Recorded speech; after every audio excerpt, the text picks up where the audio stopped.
Bien, seguimos en Claramente Claro y vamos a tratar un tema, yo creo que además muy necesario porque actualmente es un problema importante donde lo están padeciendo muchísimos niños, muchísimos jóvenes en sus colegios, en sus institutos y en plena calle. Vamos a hablar del bullying. Vamos a hablar de todo lo que está aconteciendo en lo que se refiere a esa situación. Con nosotros nos acompaña Rosario Bengochea. Buenas noches. Buenas noches. Gema Quintana. Hola. Buenas noches. La agente Ángel Jorde. Lourdes Verdeja. Muy buenas. Hola, buenas. Y vamos a charlar con ellos un poco de todo este asunto. Si me permitís, vamos a empezar por Lourdes Verdeja y que nos hable un poco de su asociación Tolerancia Cero al Bullying, ¿no? Y si ya lo habíamos comentado alguna vez, pero lo vamos a recordar. ¿Dónde está esa asociación? ¿A qué os dedicáis? ¿Qué es lo que hacéis? ¿Cómo se pueden poner en contacto con vosotros para una ayuda? Vale, es una asociación sin ánimo de lucro. Esta asociación se fundó, pues bueno, como todos sabéis, y lo he recordado 1000 veces, porque mi hija sufrió acoso escolar. Es una asociación creada por padres. Intervienen luego profesionales. Hicimos convenio de colaboración con el padre Meni, los agentes de la seguridad, como es la Policía Nacional, la Guardia Civil o la Policía Local, también nos colaboran con nosotros, nos ayudan más que colaboración, bueno, pues nos ayudan un montón. Y luego también he de decir que, bueno, es una asociación contra el maltrato entre iguales. Es una asociación que está en Lázaro Baruque los miércoles y jueves de 6 a 8 de la tarde, pero el teléfono está de lunes a viernes, bueno, algún domingo también me han llamado, de 9 de la mañana a 8 de la tarde y bueno, es una asociación para ayudar, para decir que estamos aquí, pero no solo a los menores, sino a las familias. ¿Qué es el acoso escolar? Es un maltrato físico y psicológico que se reitera en el tiempo. Y que hay mucha diferencia de maltratos. Está el maltrato físico, está el aislamiento, está más que lo físico que lo ves, lo emocional, que es donde más no se ve y lo que más se sufre. ¿Tenemos datos? Hombre, claro que hay datos. Yo no los digo, los dice la consejería, que son datos irreales. En el año pasado, en el 2017, una asociación de 6 meses trató 32 casos y 4 de ellos están en fiscalía. Ahora empiezan a salir los juicios. Y en el 2018-2019, en cuanto a empezar el curso, se está teniendo 14 llamadas de teléfono y en el cual hay 8 casos abiertos. ¿Se está haciendo algo? Hombre, sí, mucho ruido, sobre todo mucho ruido. De momento concienciar y concienciar a la gente de que esto no es una broma. Esto es, al final es algo serio, es una lacra que llevan muchos niños en silencio. Y otra pregunta, ¿pero están los centros educativos preparados para todo esto? Yo creo que no. Hay centros educativos que funcionan muy bien, pero hay otros centros educativos que no funcionan tan bien como quisiéramos. Vamos a decir que no funcionan tan bien como quisiéramos. ¿Por qué? Porque vamos a ver, les estamos llenando de, lo he dicho siempre, de mucha programación, tienen que ser siempre, ya tienen que ser jueces, ya tienen que ser abogados, ya tienen que ser de todo. Y no creo que sea la solución. Entonces, a mí me parece que hay centros que trabajan muy bien y que están concienciados con este tema y hay centros que dicen, uff, me meto en un marrón. Actualmente estamos como un poco, se nos ha ido un poco de las manos. Sí, por supuesto. Hay muchos niños vacíos, hay mucha sobreestimulación, las redes sociales es una sobreestimulación. Luego, independientemente de eso, vamos cada uno a lo nuestro. Se nos han olvidado los 3 valores fundamentales. Bien, si me permitís, que me gustaría hablar un poco con Rosario Bengochea, eres psicóloga sí. De Padre Meni, Padre del Meni. Centro Hospitalario Padre Meni. Exactamente. Sí. Cuéntanos un poco, ¿qué es tu cometido? ¿Qué es lo que haces? ¿Qué te encuentras? Bueno, pues dentro de la colaboración concreta que tenemos con la Asociación Tolerancia Cero, por un lado hay una parte de colaboración que consiste en acudir a los centros educativos a dar charlas tanto con profesores como a los propios padres y a los niños, sobre todo sobre desarrollo emocional. Es decir, las charlas que van dirigidas a los niños intentamos que aprendan estrategias o herramientas para enfrentar situaciones difíciles como la del acoso y se trabaja con ellos cosas como la autoestima, la regulación emocional, la asertividad, la autoestima. herramientas al final que por un lado al que es víctima conozca a la posible víctima pueda conocer esas herramientas y que existen para enfrentarse a los problemas, como también para los agresores y los observadores de todas estas agresiones, herramientas como la empatía, que les hagan un poco reflexionar sobre las cosas que ven y que hacen. Eso la parte de charlas. A los profesores y a los padres lo mismo, ¿no? Un poco les contamos también lo que hacemos con los niños para que ellos apoyen ese trabajo en casa o en las aulas. Y luego hay una parte de colaboración que tiene que ver un poco con la intervención con los niños víctimas, sobre todo, ¿no? Rosario, ¿qué casos te has encontrado? Bueno, pues al final los casos, las víctimas del acoso escolar, lo que te encuentras es con niños vulnerables y que evidentemente presentan pues un poco síntomas de ansiedad, de depresión, conductas evitativas, cambios en sus relaciones, cambios en su día a día, disminución en el rendimiento escolar y mucho estrés. Ahora nos está viendo mucha gente, bueno, por lo menos eso esperamos, pero sí, nos está viendo mucha gente, porque aparte de que nos están viendo ahora en directo, tanto por televisión como por Facebook, esto queda colgado después en la página de la tele. Me gustaría que lanzaras un mensaje, sobre todo a los padres, sobre todo a los profesores. ¿Cómo se empieza a detectar? Porque la mayoría de las veces los niños, los chicos, los jóvenes, sí, no se atreven a decirlo, ¿no? Por una cobardía, por miedo, están amenazados. Por miedo, sobre todo por miedo. Al final, el ser señalado, seas víctima, incluso cuando tú eres el que tienes que denunciar, ¿no? No quieres ser señalado, por tanto tampoco denuncias. La víctima, pues porque se siente culpable, y el observador no lo denuncia pues por miedo a ser el siguiente, ¿no? Hombre, ¿cómo detectarlo? Pues puede variar, pero hay señales que te pueden indicar. No necesariamente significa que el niño esté sufriendo un acoso, pero sí que hay unos indicadores en la conducta de las personas, de los niños, pues que puede ser eso, que de repente el niño se aísla, que cambia un poco sus relaciones, se aísla o que empieza a relacionarse con otros niños diferentes, incluso menores, que es donde se siente más seguro. A nivel de conductas, pues puede mostrarse más evitativo, no querer ir al colegio o no querer ir por los sitios habituales o no querer hacer cosas que hacía antes. Está más nervioso, más problemas para dormir, más triste. Pero el acoso, perdona que te interrumpa, Rosario, el acoso no solamente se puede llamar acoso escolar, pero lo puede estar padeciendo o sufriendo un domingo por la tarde. Sí, sobre todo lo que llamamos... Es que como ya no es en horario lectivo, conozco un caso muy directo, en Cabezón, donde se fue a denunciar a los profesores. Como no es un caso, no queremos saber nada, las familias se sintieron bastante desprotegidos. Sí. Pero es lo que se llama el ciberbullying. Al final el problema del acoso por las redes sociales, el problema es que no se realiza siempre en un ámbito concreto, en el patio o a la salida o entrada del colegio. Es que se realiza en todo momento. El niño se va a casa y sigue sufriendo acoso, ya no puede evitar la situación. Si el niño sufre acoso en el patio, pues puede evitar el patio, puede evitar los niños, pero si está sufriendo acoso por las redes, no hay forma de evitarlo, porque él se va a casa y le siguen. Yo puedo evitar que me humillen delante de este grupo, pero cuando es un acoso por redes sociales me están humillando delante de muchísima gente, ¿no?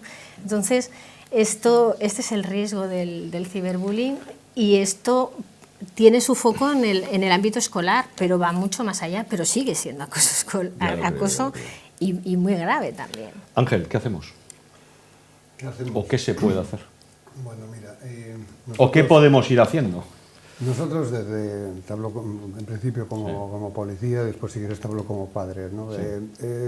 Como policía, cuando impartimos el plan director en los centros escolares, de seguridad en centros escolares, lo que te encuentras en muchas ocasiones, cuando doy las charlas a los chicos, yo siempre les doy 3 palabras: empatía, asertividad y resiliencia. Empatía es curioso porque incluso en muchas ocasiones cuando das una charla y hablas del malo, o sea, dices, seguro que hay alguno que es simpático y siempre los críos son niños y les mira. Y tú sabes en 2 minutos quién es en esa clase, quién es el simpático, vamos a llamarle así, ¿no? Sin embargo, cuando le empoderas, cuando hace, entre comillas, simpático al empodera, si le haces partícipe, se viene arriba. Yo siempre les comento a ellos, ¿no?, la capacidad de sentirse útil. Yo siempre les cuento una historia, más o menos que se basa en mi historia de niño, ¿no?, de la sensación de ser útil a los demás, ¿no?, de cómo ayudando a los demás, el agradecimiento que después te dan, ¿no? Y yo creo que los caminos, lo que no podemos es criminalizar a niños. Los niños son niños y están por educar. Lo que comentaba ahora del ciberbullying, la mayoría les damos unos aparatos con 9 años, unos iPhone de 1.000 euros, unos teléfonos, y se lo dan y no se vuelven a ocupar de ellos, que yo siempre les digo a los padres, cuando les doy charlas a los padres, pero no os dais cuenta que si vuestro hijo pone cualquier palabra fuerte en un buscador de internet, va a ver lo que no debe. La violencia la tienen como normal. Son posiblemente la generación que nunca ha recibido un bofetón, y sin embargo son violentísimos. Tienen unas salidas, una manera de solucionar muy violenta. Yo creo que las medidas van en eso, en intentar hacerles partícipes y hacerles sentir importantes. ¿Sería bueno cambiar la legislación?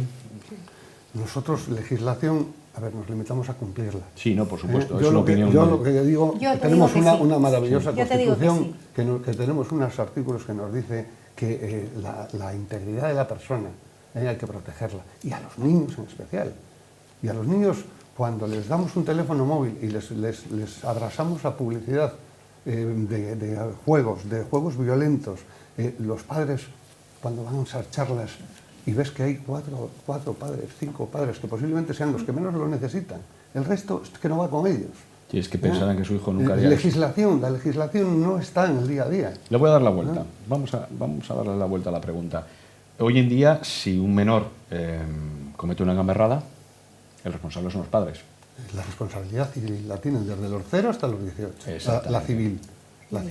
Ahí. Luego tienen una época hasta los 13 años que son totalmente inimputables a nivel penal. Otra fase que va de los 14 a los 16, en que ya se pueden tomar por parte de la Fiscalía algún tipo de medidas, y unos de 16 a 18 en cual ya se puede incluso proceder a un internamiento. Me decías que sí, que estás pensando en... No, yo hablo mucho. Yo creo No, que... ¿qué va? Yo creo que no es cambiar la ley, sino por lo menos aplicar lo que hay. Y exactamente no se está aplicando lo que hay. Entonces estamos creando leyes para nada. Si se crearía una ley que se aplicaría, sería ideal. Ahora ya. Bien, no, puedes seguir hablando todo lo que quieras. Ahora es que estoy mirando a la cámara para quién va a ir el turno de... Por eso me ves. Bueno, y desde la Asociación Leonor de la Vega, ¿qué se está haciendo? Vale, la Asociación Leonor de la Vega es una asociación por y para mujeres. Entonces, uno de los problemas, o nosotros lo que consideramos, es que hay que apoyar todos aquellos problemas que puedan afectar a las mujeres. El tema del bullying, como cualquier otro tema en que se trate el tema de la violencia, es un tema muy complejo y que afecta evidentemente a las mujeres. Entonces, desde la asociación lo que se pretende es poder servir de nexo de unión al resto de asociaciones, el resto de organismos que puedan servir de ayuda, y en algunos casos, bueno, pues particularmente, como yo me dedico también al tema de seguridad, como el compañero, pues Lourdes ha tirado de mí en alguna ocasión para poder atender a algunos menores que han sufrido de estos casos. Entonces estamos abiertos a, en cualquier momento, si es necesario, poder atenderles hasta poder derivarles a profesionales que puedan tratarles correctamente. Nosotros lo que haríamos sería esa unión y esa forma de hacer visible el problema y de hacer llegar a la gente el mensaje de que es un tema que existe, es un tema peligroso, que no se nos puede o no se nos debe ir de las manos, y que todos estamos aquí para ayudar, desde todos los ámbitos posibles. Rosario, si alguien necesita ayuda, ¿dónde tiene que dirigirse? Porque igual dicen, ¿y ahora dónde voy? ¿No? Sus propios profesores, profesores de los alumnos, los maestros. Háblanos, cuéntanos un poco. Sí, bueno, al final en los colegios hay un protocolo, debería haber un protocolo a seguir en el caso de que haya una situación así. Tienen que evidentemente que avisar al profesorado y el profesorado a la dirección y ya seguir los protocolos que están un poco diseñados por la consejería. ¿Nos queda mucho por avanzar? Hombre, ¿O tenemos que sentirnos muy orgullosos de lo que hemos avanzado ya? Hombre, se ha avanzado, pero siempre hay que avanzar más, hay que los protocolos hay que mejorarlos, se tienen que aplicar. Y bueno, queda todavía mucho por hacer. Desde el momento en que todavía hay casos y no se denuncian, o pasa mucho tiempo hasta que se denuncia, ¿no? A lo mejor un niño puede estar sufriendo una situación de estas 1 año, 2 años, 3 años. Estamos hablando de la vida de un niño de a lo mejor 13, 14 años, y que 2 o 3 años muchas veces se tarda en esto de detectarlo, empezar a intervenir, ¿no? Esto nos indica que hay mucho todavía por hacer. De todos modos, sí. cuando se conseguirá o cuando se consiga realmente el cero bullying o cero acoso escolar, será cuando ya no sea necesario aplicar esos protocolos, cuando no sea necesario tener que legislar para atajar un problema. O sea, cuando todos nos concienciemos de que enseñar valores, enseñar empatía, resiliencia, como dice el compañero, eso es necesario en la familia, en la escuela y en cualquier ámbito de la vida. En el momento en que eso nos demos cuenta de que es así de necesario, porque nos lo hemos olvidado, es lo que hablaban los compañeros, o sea, les damos un móvil, les tenemos tranquilos y como padres incluso nos olvidamos de educar, nos olvidamos de... no hay problemas. El hecho de que, pues como comentabais, no han recibido ni una torta ni un azote y resulta que son los que más violencia ven. O sea, eso nos tiene que hacer ver que algo estamos haciendo mal desde la base de la familia. Entonces, en el momento en el que consigamos entender que eso es la solución, evitaremos el tema del legislativo y el tener que aplicarlo, que es muy engorroso tener que aplicar algo cuando estamos hablando de menores. Me gustaría que interviniera sin que yo tuviera que pasarlo, ¿eh? Nosotros, desde el plan director, lo que hacemos es asesorar. La mayoría de las cosas, cuando nos llaman de los centros, bien porque tienen un problema entre chicos, depende de la edad, pues hay veces que tienes que intervenir. Padres que te vienen a pedir consejo, o profesores que te vienen a pedir consejo. O sea, evidentemente el problema de bullying es muy grave. Es muy grave que ocurra, pero es un problema en la mayoría de los casos de falta de respeto. Sí. Y aprendemos por imitación y por ensayo de error. Exacto. Y evidentemente no podemos exigir a un chaval, por mucha legislación que hagamos, a un chaval de 12 años que aplique legislación, porque simplemente eso no va con ello. O sea, la legislación, por supuesto, pues tiene que haber los protocolos para que los profesores obviamente sepan por dónde. Pero el problema es una cuestión de respeto. Cuesta mucho hacerles entender a muchos padres que las cosas no se solucionan a golpetazos. Y hemos quitado. Cuesta muchísimo. Es que como me toquen a mi hijo, voy allí, le doy al profesor. Pero vamos a ver, hombre. Y yo creo que es muy importante, además, igual que exigimos esa exigencia a los profesores, también preservarlos. Tienen que lidiar con unas cosas que dentro yo los reconozco que no, en ese aspecto los ves cómo les parten la cara. Una pregunta que si no después se me olvida. Acoso también es, porque suelo ir a veces partidos de fútbol de niños pequeños. Sí. Eso también es acoso cuando le dice el padre que no pase, que tal, que... Al final, ¿qué le está enseñando? Aprendemos por modelaje. Ya, porque si el problema... Eso, no, es que a mí me sorprende cuando ves a un padre que no pase, eso después lo traslada al instituto o al colegio. No pase. En ese momento es que no pase por esa parte del campo, y cuando llegan al instituto lo que hará es que no pase por ese lado del pasillo del instituto. Esa conducta no es acoso en sí misma, pero es un mal modelo. Es un mal modelo. Pero que eso puede llevar a lo que estamos hablando. Claro, todo lo que sea una falta de respeto, evidentemente va a hacer que... Ese chico se va a venir arriba porque le respalda a su padre. Claro. Le respalda a su padre. Y si alguien te dice algo, vas y le partes la cara. Que si dice algo el maestro, el profesor, ya voy yo. Y también igual le tengo que yo poner. Y además la forma de resolución es ofrecer... Bueno, yo voy a ser la parte negativa. Yo soy la que digo que hay muchos profesores que también miran para otro lado. Cogen el periódico y dicen... Tú lo has padecido. Es que yo lo he padecido, pero hay muchas familias a las que atiendo, realmente... El profesorado, una parte de ciertas familias, no todas, ha pasado. Otras no se han enterado y se les ha puesto en conocimiento y han actuado. Pero hay muchos profesores que cogen el periódico, están viendo un tema de acoso y hacen así. Y me voy, porque lo vivo diariamente con los chavales que tengo en la asociación. Entonces, ahí es verdad que se ha perdido el respeto al profesor. El profesor tiene que ser respetado. Y eso es lo que le tiene que dar esto es lo que le tienen que dar los políticos a los profesores. Autoridad. Y eso, que antiguamente no tenías respeto ni tanto ni tan de ello, es decir, pero sí tener un respeto hacia el profesor, que está muchas veces desamparado.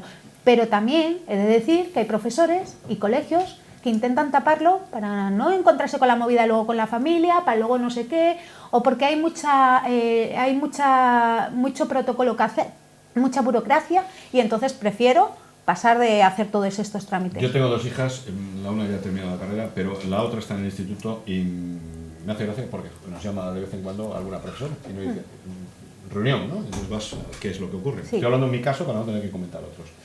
Y vas a decir, no, es que hemos tenido que castigar a su hija, bueno, pues bien.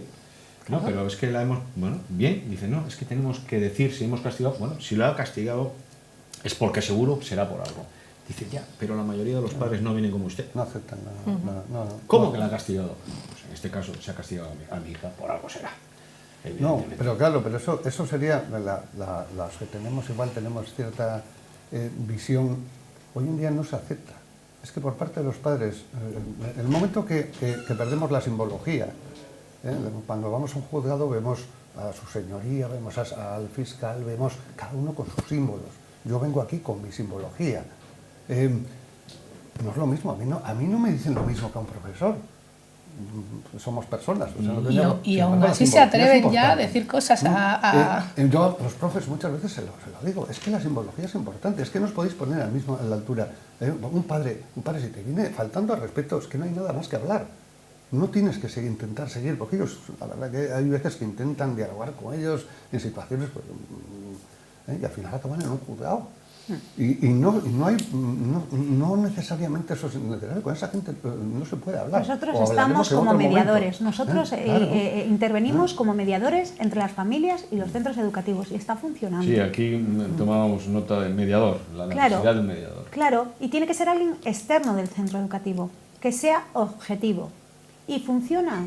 Estamos siendo y si necesitamos ayuda, pues siempre desde la asociación se pide que colabora. Pues como ha dicho antes Gema, algunas veces le he pedido a ella, unas cuantas veces a Jorge, otras veces pido asesoría a los psicólogos. Vamos a ser sinceros, pero sí que es verdad que se necesita un mediador y que nos dejemos de tonterías. Tenemos un par de minutos. Esos libros, a ver, venga, Bueno, cuéntanos. pues nada, estos libros son El Centinela de Reyes Martínez y de Laura Ruiz Rivas, que siempre colabora con nosotros, es psicóloga y escritora, que la vas a tener, y bueno, la camiseta de la asociación. Estos libros son, pues bueno, muchas veces no tenemos recursos económicos, de momento nadie nos ha dado ni un euro, con lo cual esos libros lo que hacen es ayudarnos, ¿no? Tratan del bullying, tratan del acoso escolar, tratan de las necesidades especiales, tratan del acoso escolar, que cómo se detecta y cómo se ve. Y el Centinela lo trabajo, por ejemplo, el Viento del Norte le trabajo para primaria y el del Centinela lo trabajo para secundaria. Y el de Edi, a veces los expongo, yo hago las dinámicas en los centros educativos y los expongo con actividades para que vean la diferencia. Todos somos diferentes, todos debemos ser respetados. Entonces, como los protocolos para niños normales, protocolos para LGTBI, protocolos para niños con necesidades especiales. Si al final todos somos personas. Bien, tenéis 30 segundos. ¿Alguna cosilla más? ¿Nada más? Nada más. Simplemente Pues nada, yo dilo. el respeto como base fundamental. Y la legislación es importante, pero si no hay respeto... Totalmente de acuerdo.